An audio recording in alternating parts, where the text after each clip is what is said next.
Matagumpay na nagsagawa ng bloodletting activity ang Police Regional Office Cordillera Administrative Region kasama ang St. Louis University Hospital of the Sacred Heart sa Multi-Purpose Center, Camp Major Bado Dangwa, La Trinidad, Benguet. Ang aktibidad ay pinangunahan ng Regional Community Affairs and Development Division sa pamumuno ni Police Colonel Freddy Lazona, Chief Arcad, bilang bahagi ng selebrasyon ng Police Community Relations Month na naglalayong punan muli ang supply ng dugo sa rehiyon at magbigay ng suporta sa mga pasyenteng nasa critical na kalagayan.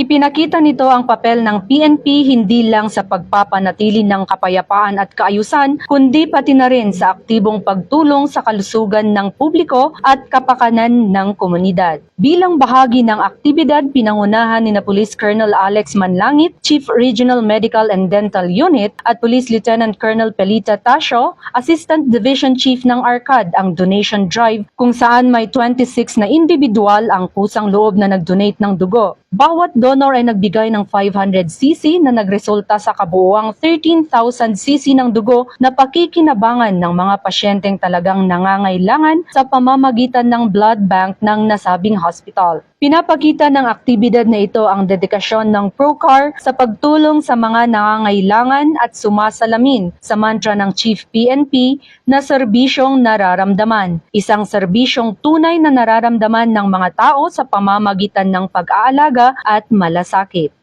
Mula dito sa rehiyon ng Cordillera, ako ang inyong PNN correspondent, Patrolwoman Lizelle Digman, alagad ng batas, tagataguyod ng Balitang Pulis.